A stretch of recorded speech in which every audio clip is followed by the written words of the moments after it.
Hello, everyone. How are you doing? Welcome to an edition of Raising Champions. I'm here with co-host Jill Aguielera, who currently plays professional at Chicago Red Stars. And we're interviewing a fantastic young lady, Halle Dixon, BYU standout, currently live from her school. So how are you doing, Halle? I'm good. How are you? Thanks for Fantastic, having me. fantastic. So right away, you want to jump into the game. The Everyone's talking game. about it. What a crazy comeback against a legendary program at UNC Chapel Hill. Finals of the NCAA tournament. The Elite Eight as 3-seed North Carolina is in Provo to play 1-seed BYU for a spot in the 2023 College Cup in Cary, North Carolina. Third meeting all time between these two. 2012, Crystal Dunn had the game winner in OT to win 2-1. And then last year in the Sweet 16, UNC won 3-2. 30 degrees, feels like 27. Slight breeze, of course cloudy because it's snowing. BYU, one of the top offenses in the country. 5 different players have 10 or more goals. UNC does not have a player with 10 goals, but this is a team that plays great defense. This one, Jennifer Rockwood, one of 7 active coaches with 28 or more seasons at one school, 1 college cup to her name. Anson Dorrance is literally the GOAT in this sport. 934 wins, 22 national titles, ridiculous numbers for UNC. And here we go. Give us the play-by-play. You were there live. What happened? What transpired other than the snow? Yeah. Oh my gosh. So going into this game, it's been crazy. We prepared a lot, just like every other game, going in with strong mentality, just going to go in and we were going to win no matter what. No matter what happened, down 3 goals, our team knew we were going to come out on top. And that's kind of just been the motto this year of just being all in and just getting after it. So the whole day on Friday, we had like 3 inches of snow on the field. We had parents and coaches shoveling the field the whole entire day. I love it. I love it. What a story. It was literally like on our Instagram, I think they posted like, we need volunteers to come help shovel the field at like 1 o'clock. So like I drove past the field at 1 and everyone was out shoveling. So that was really cool, but it was freezing. This year, personally, I'm medically redshirting, so I'm not playing, but still so cool to be a part of everything. And yeah, it's been awesome. So game starts, had a good warm up. Everyone's feeling pumped in the huddle. We're like, hey, this is our game. We're going all in. And first little bit, I think, as everyone saw, didn't go the way we thought it was going to. We went down pretty early. I think in the first like 2 minutes they scored off a corner. It was kind of just, it was great header. Don't get me wrong, great header, but it was like, okay, regroup, reset. And that's something our team really focuses on is scoring early and not getting scored on early. So that was kind of tough blow. When you get scored on the first 5 minutes, that's like, holy crap. Like that's what we do to teams. And they did that to us. So that was tough, but we kind of reset. Tried to get our rhythm back. The field was super slick. They were coming at us hard, really hard, hitting us hard. And then we went down 2-0. And then I think like 10, 15 minutes in, it was 3-0. So going into halftime, it was like, oh my gosh, okay, we're down 3-0 against UNC, Elite Eight. This team's amazing. But our coaches were like, okay, our goal, 1 goal. Just get 1 goal. And that's all they were saying to us. Just start with 1 goal, then everything else will flow from there. So starting the second half, I think we all just went in our huddle again, we're like, okay, all in, here we go. Just everything we have left at this point. We have nothing to lose. We're down 3-0. We just got to go, like give it everything. So we got a goal, I think, in like the 60th minute. And so well in this game, getting multiple crossings. You can see the ball's bouncing around. It's chaos. Wade Katoa tries to hit it. It's deflecting off of people, and it just bounces right into the area. Foligno has a one-time touch and just puts it right into the near post. 8th goal of the season for Foligno, 2nd most games. And that's when the momentum started to shift. Like, crowd got super into it. It was so cool. Like, even though it was snowing, Southfield was sold out crowd, so loud. Everyone was screaming, cheering in the snow. And 3-1, and we're like, okay, still down 2 goals, but we got this. Like, let's just keep going. And then I think it was like, there was like trying to think of the timeline, but like 10 minutes left. 10 to go. Mozingo into the goal! BYU's within one! Hope reigns in Provo! How did that go in? And Ellie Walbrook immediately takes the ball out of the goal because BYU wants to get things going as quickly as possible. And it's 3-2. We get another goal. And everyone's like, okay, like, let's freaking go. Like, starting to believe we got this. Yeah, just Going at them. One more. And then we scored again. First minute, BYU is within one with 9.5 to go. And now this crowd's really into it. Polino now. Unmarked right now. Walbrook! What a save! We are tied! Oh my goodness! From down 3 to tied! It was like, holy crap. Like, Holy we're crap, doing right? this. Yep. This is happening. Yeah. This is happening. Like, I think everyone on the, like, first of all, the bench was insane. Like, we were Yep. sprinting on the field, tackling each other. Coaches were all over the place. Like, everyone was yelling. Like, it was surreal. Like, the experience and whole atmosphere. Like, I remember just looking out and, like, it's literally, like, snowing. It looks like a Christmas movie. And, like, we're tied to UNC with 10 minutes left. We've been down the whole game. Like, it was unreal. And then I think everyone just kind of looked at each other. We're like, this is not going to overtime. Like, we're finishing this in regulation. Like, we're finishing this. And Yep. so then at literally like 90 seconds left in the game. Also, like, between the third goal and the fourth goal, we had a bunch of shots. Like, we had opportunities and we were up, we were all over them. Like, UNC didn't really have much possession at all. Like, in our half, really, in the game. No second chances in the second half. Or no chances at all in the second half. So I think we just knew and like had that momentum and had that confidence. Like, let's finish this game. And it was so cool. So then Liv, as she does, got the ball at the top of the box. That's her sweet spot, and just put it away. And immediately, like, she just lost it, like, started crying. We were all sprinting on the field, like, jumping all over the place. And we were like, we did this. We did that. And I think it was just such a cool testament of momentum and just commitment to each other and to our team, and everyone just working together and never giving up. I think after that, it's like, we can do anything. Like, this team is capable of anything, which is super cool. So, and then game's over, ref blows the whistle, everyone storms the field.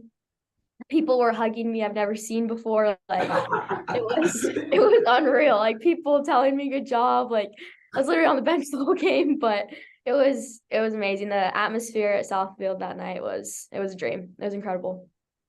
Dude, we had chills. I watched the when we watched it on Instagram, and I watched it on SportsCenter, and I watched it on YouTube. Chills through my body. I felt I was there, and it was one of a historic comeback against a historical talented program.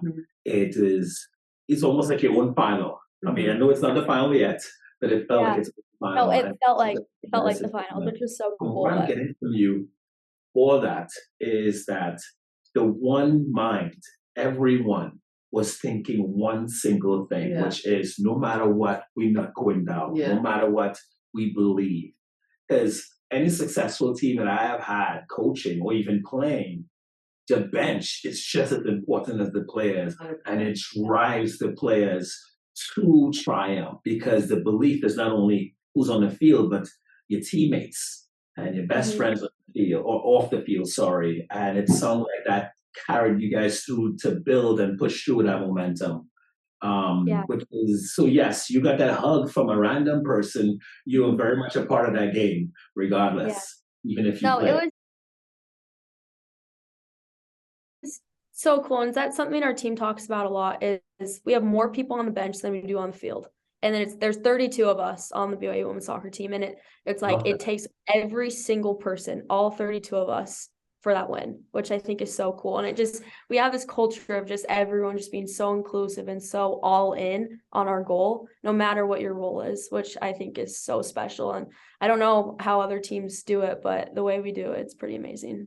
Yeah, I think that's so great. I mean, as the game was going on, there were people tweeting. They're like, if you're not watching the BYU UNC game, it's not too late because it's getting wild.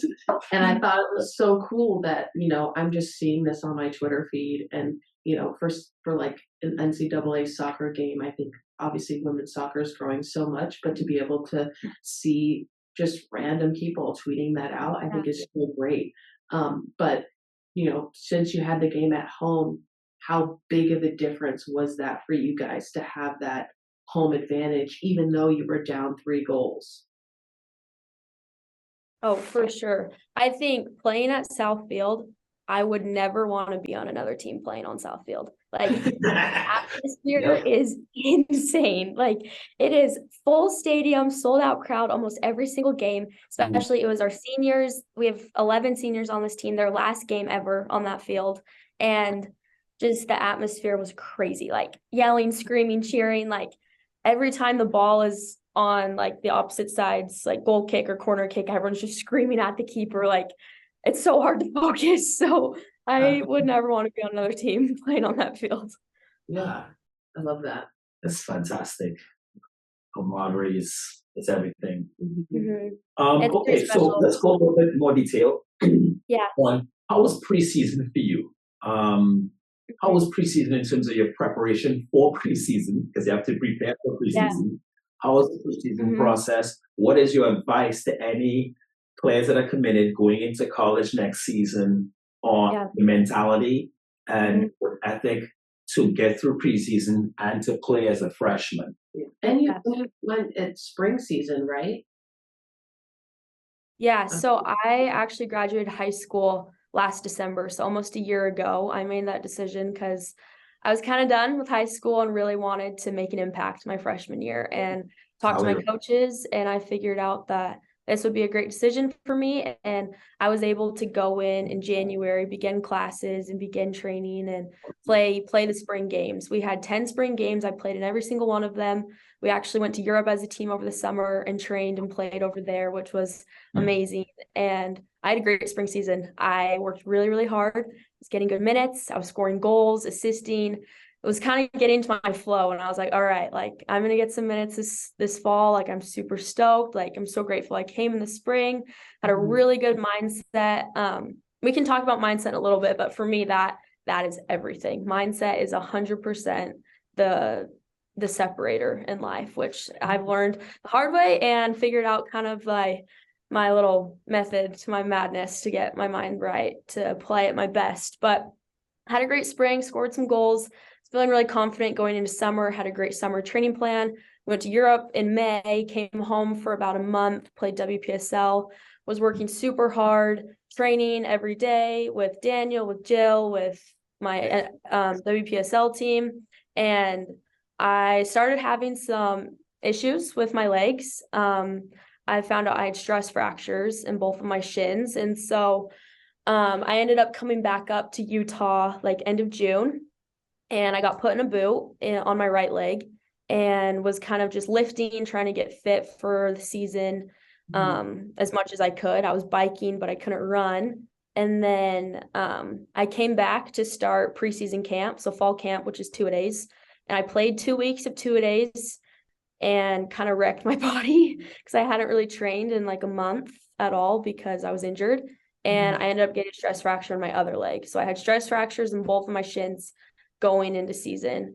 And I tried to play through it, and it wasn't quite working. So I was out for, I think, 7 weeks just doing rehab. So that's kind of why I went into medically redshirting this year. But I guess just advice of going in. For me, like, I consider my preseason was my spring, and that going into that with just no fear, and that I was just going to go in and I was going to make a difference, and I was going to start building my legacy at BYU. And even though we had 11, 12 seniors, like, that didn't matter to me. I obviously have so much respect for them and love them as teammates and friends and players, but I was going to go in and make an impact and try to work for a starting spot and work to get as many minutes as I could.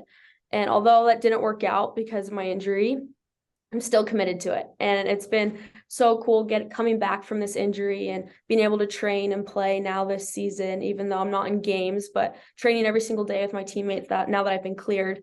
It's so cool to be able to just push each other and work hard, and all of that's been awesome so far. I'm going to punch in right there. Jill has actually a similar story because her freshman year, she tore ACL. And she obviously had to sit out and watch from the sidelines. So you guys share that similar story. And I mean, look at Jill; she's a pro right now. You know, so it's really awesome to hear that story. I don't know if you want to chime in on that in terms of being injured, but still very much a part of the team. Yeah, I think you kind of have a similar mindset to me, where it was like, you don't get to play, which is, you know, everything that you work to do, but you know, you're learning from the sidelines, you're growing with your teammates. You never wavered whether you loved the sport or not, you know, just because of this injury. You know, you work so hard. It's your freshman year, you're going to try and win a starting spot, and then it's kind of taken away from you. But seeing you now, I mean, and knowing you previously, it's not going to affect you. And I know, like, from all your previous injuries, like, you're just going to come back better. And that's just, you know, all that you can really do. As for somebody like you who just loves the sport so much, is so committed. And I think it's great, especially, you know, you're talking about, you know, you have so much respect for the seniors, but you're trying to earn a starting spot. And I think that's so interesting in high level soccer specifically, because you are best friends with all of your teammates, but all in all, you're competing with each other every single day for those starting spots. And I'm so happy that you have that same mindset as me, because you have respect for the people that come before you who may have more experience than you, but you're going to compete and earn a starting spot one way or another. And so I'm just super excited to see that, you know, your growth coming into next year. And I'm actually really happy that you are getting the opportunity to redshirt, because some people do get to play in games, and then, you know, they play too many games and they can't redshirt.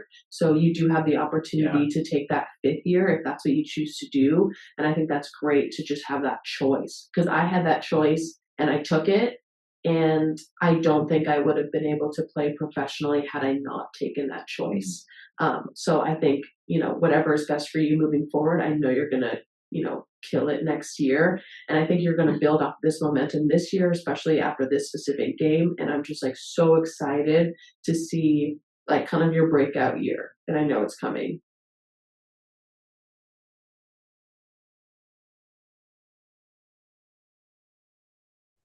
Thank you. Oh, you're so nice. Yeah, it was definitely tough. Like, you know how it is going, like, having all these huge goals your freshman year and then it all kind of getting stripped away from you. But I just kind of had to readjust, and I work with some pretty incredible, like, mental strength coaches, and they were just like, okay, now this is the time to reset on your goals, figure out how you can be the best at what your situation lies for you right now. So I really took that to heart. I kind of just began, like, biking as much as I could on the assault bike. I would bike marathons on that. I would literally go 26 miles on Mondays and then have my workouts I would do, and just kind of got to the mindset, like, how can I be the best teammate that I can be? And how can I use this year to prepare me for the next 3 or 4 years? And I mean, I haven't been perfect, but I've just tried to learn as much as I can from the seniors and the teammates that I have, because they're brilliant. And I feel like this year's, honestly, as much as it sucked and has been so hard, like, it's been such a gift,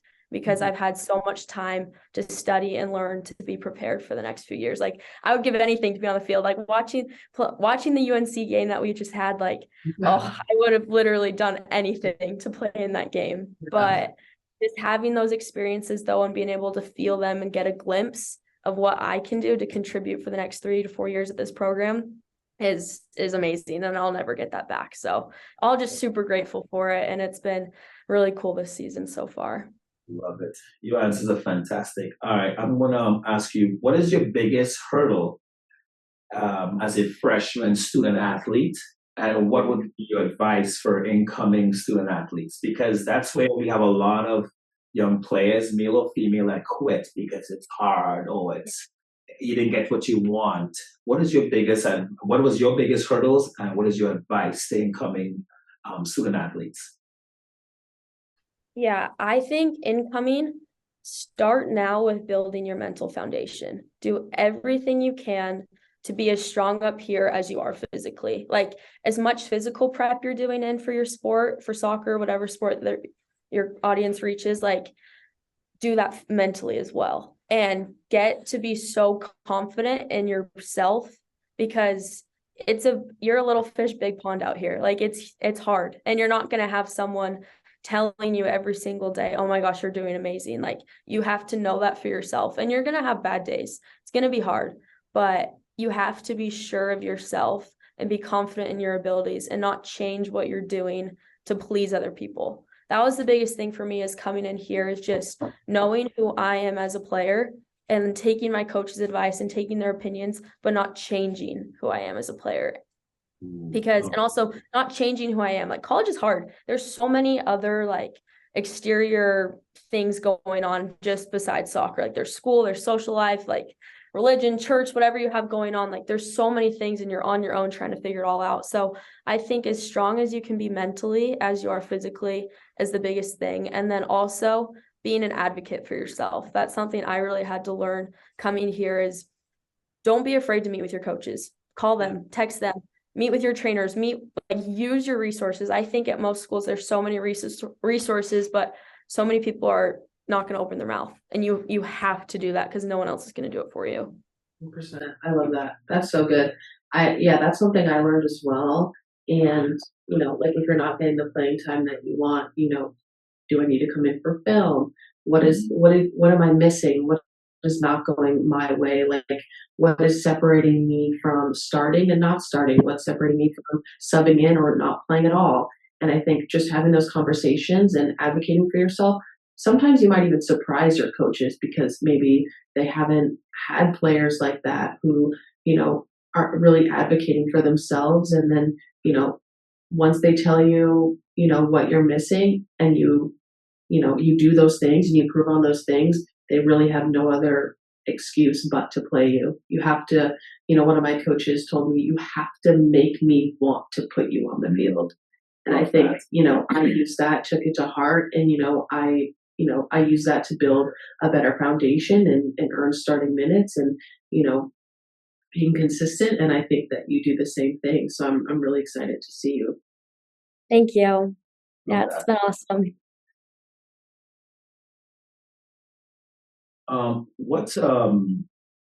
What would you have done differently as a high schooler, differently to prepare you for college? Like, is there something that like, oh crap, I wish I did that 2 years ago so I'd be more ready for right now and present? Or were you perfect and you're good to go and I don't done anything different? Is there anything different that you would have done? Yeah, definitely. I mean, I was not perfect at all in club or high school. I think that's a good question. I haven't thought a ton about that. I think just staying like super disciplined, but also like enjoying where you're at. I think being present is something I've learned is so important, and the power of like just living in the moment, but also like having goals. Like I'm a very goal-oriented person, but like enjoying where you're at. Cause some days like practice, it's a whole different level up here in college and playing in Division I level, but club is also, it's hard too in its own way and it's fun. But I think I wish I would have not thought too much about the future. I think I'm happy I did because it prepared me, but also I wish some days like I could go back to the surf fields and go kick around with my teammates, my best friends that are all at different schools now. Like I think just being super in the moment and enjoying where you're at, I think is the biggest thing. Yeah, I think that's great. And, just enjoying the moment is so important, because, that moment's never going to happen again. And, going to the surf fields, like I grew up playing there. So many people grew up playing there, and, you have to cherish those little moments, where you were recruited, like those little things. And then, you come back in the winter or the summer and you go back to those spots, it's just going to bring you so much joy. And I think, even living in the moment with that it's great, kind of reflecting on the little things that you did when you were in club in high school, coming back to that, seeing where you were, and then seeing how much you've grown is going to be really amazing. Yeah. Also, one more thing, I think too, like writing my experiences down And I think that is something I love. Like, I'm a big journaler and I love like recording things because being able to like, I've done pretty well this season. Honestly, since I came up to college in January, I've written in my journal almost every week about soccer. Like, I have a little soccer journal, and I think I wish I would have done that a little more in club to look back at those experiences, because then it reminds you of those joys and those ups and the downs and so many lessons learned. So I think having those experiences, living in the moment, but also like remembering them by writing them down, I think is huge. Love that. Yeah. Any advice on terms of how to balance? And it's funny asking you because you are super intense, super motivated, but we do need to have balance as humans, Oh, right? for sure. And Yeah. is there anything you've done or are doing in terms of balancing your soccer life with your social or your student life or just in general of who Yeah. are you? Yeah, no, balance is huge. I think balance is everything. And I've worked with this mental strength company called Impellis for the last few years, and their whole focus is building the most meaningful life through self, others, and divine, which I love. I've just eaten everything up I've learned, because you have to self for soccer for me, like that can't be me. That can't be all of me. And who I am at my core is, for me, I believe in God and that I'm a daughter of God. And that's knowing that, I think, has helped me balance the rest of my life, because having my relationship with myself and my soccer all align with my relationship with my other people, and how I balance my friendships and relationships with those I love, and then also my relationship with God. Having those three work in harmony is how I stay balanced and how I stay focused. And I feel like if one's a little bit out of line, then the rest are going to be out of line. So I think super important to take time with your friends. Like, for me, me and my teammates, we all go to karaoke once a week. I'm a terrible singer, but just having that to go out and have that outlet, it's so fun for us, and just kind of lets us be free and not think about soccer, not think about school, and just go goof around for a little bit, or just like little things like that, I think is super important. Yes, in a time like this where you're in the tournament and you're about to go to the College Cup, the Final Four, you were talking about how sometimes when one thing comes out of a line, the others may come out of a line. In a time like this, where probably what you're thinking about the most is soccer because you're really trying to win a national championship, how do you kind of also focus on your other relationships? Is it where, like, because this moment of winning a national championship is so close, it takes a little bit more precedence while Yeah. still balancing the other parts of your relationships? And then once that, once the tournament is over, then you're kind of realigning, or how does that do, like, the prioritization of your relationships, do they change Yeah. throughout aspects of your life? Yeah, that's a good question. I think I mean, I'm not perfect. I'm not 100%, not even close to perfect. No one is.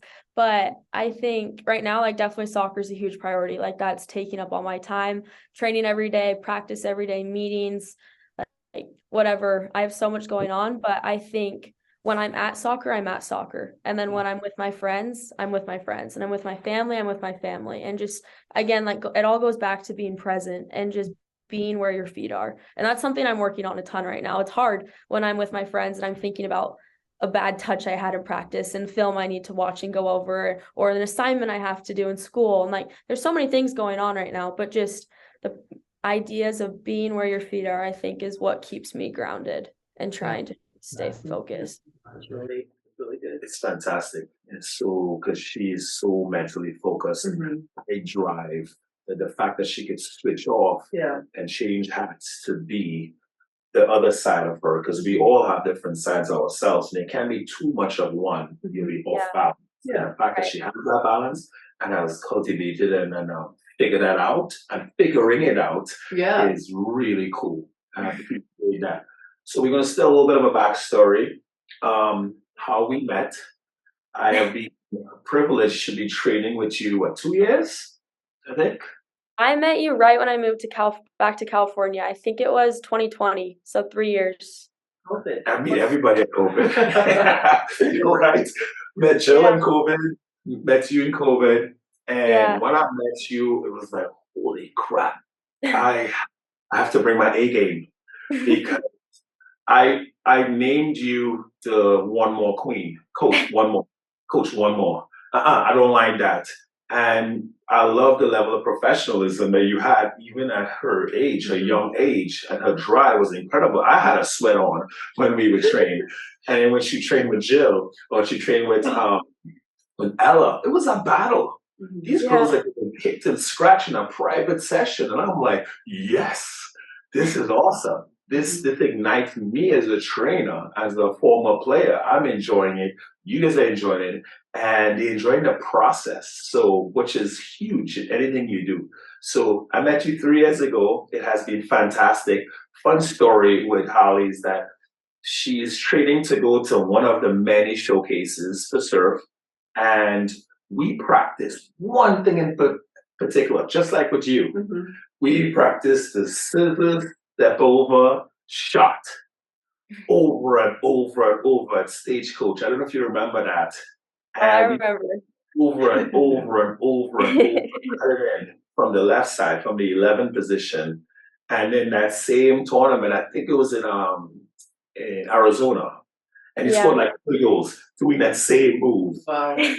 Scored, and I'm like, wow, how fantastic are you able to translate what we did in practice into the game, having no fear because you practice it over and over to get that reps in.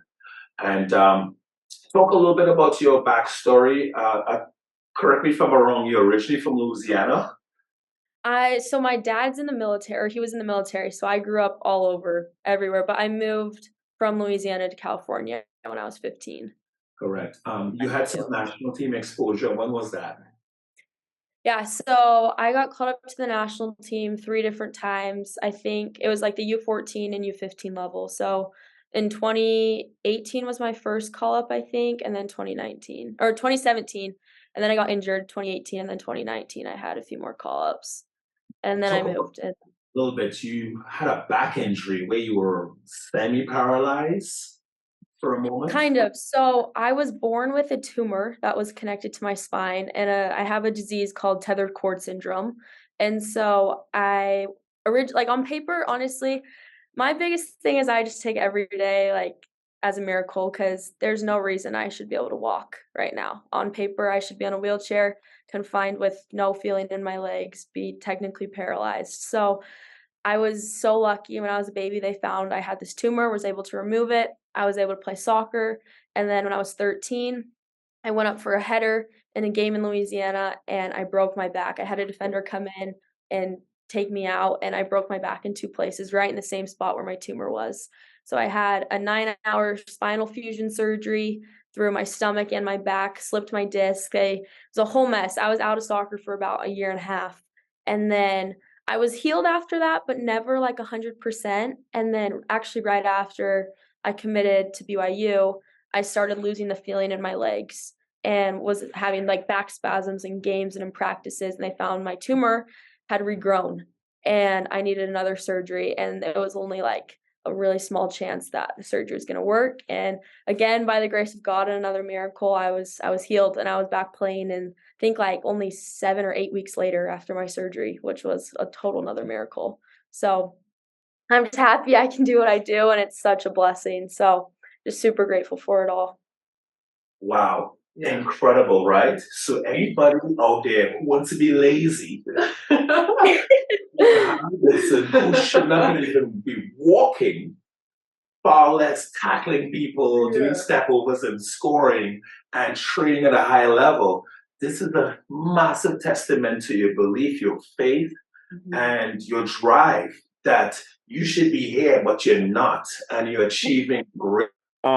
With that being said, once again, the inspiration behind her story is incredible, that she couldn't walk at one point in her life to be able to be part of a championship team and have a fantastic soccer career ahead of her and be so driven is really inspiring to myself and hopefully to you young players out there.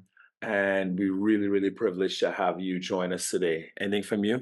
Yeah, I'm so excited to see you moving forward. I know, freshman year doesn't always go, how you expect it to, but overall, I think you have a great head on your shoulders and you're just going to do really, really great things moving forward. And I'm so, so excited to see your team hopefully win a national championship and then you individually moving forward, getting back on the field, earning your minutes and just being a star over there. So I'm so excited for you.